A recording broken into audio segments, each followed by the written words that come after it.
Nasilayan kagabi ang astronomical phenomenon na total lunar eclipse o blood moon. Tumagal ito ng halos isang oras at sinaksihan ng ilan nating mga kababayan gaya ng mga astronomy fans at mga estudyante sa libreng public viewing sa UP Diliman.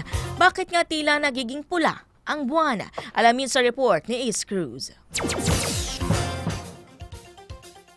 7:34 Martes ng gabi nang masilayan sa kalangitan ang total lunar eclipse na mala blood moon dahil nagkulay itong pula.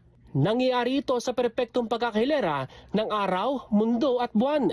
Dahil doon sa scattering of light na nanggagaling doon sa liwanag ng sun na natatakpan ng earth. At yung kulay pula at orange ay nakakalusot yung mga longer wavelength.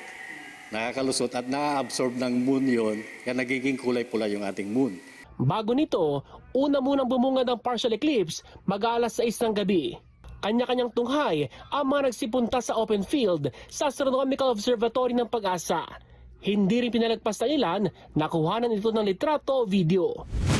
Sa naked eye, kita naman itong total lunar eclipse pero siyempre mas ma-appreciate mo yung ganda ng pagtakip ng kulay pula sa buwan kung kaya tinatawag itong blood moon kung gagamit ka ng mga ganitong telescope at kung dyan mo titignan kung kaya naman napakahaba ngayon ang pila ng mga gusto makatunghay sa astronomical phenomenon na pagsilay sa blood moon.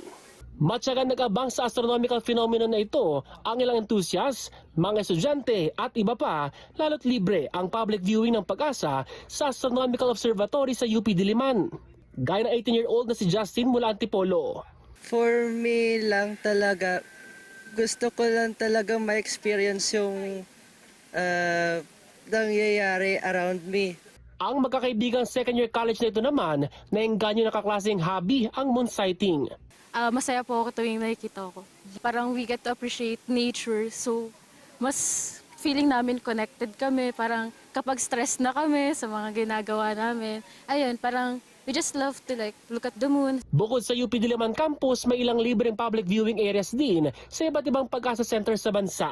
Tumagal ng halos isang oras ang total lunar eclipse bago bumalik sa orihinal na kulay ang buwan na nasilayan sa Metro Manila pati sa ibang lugar sa bansa.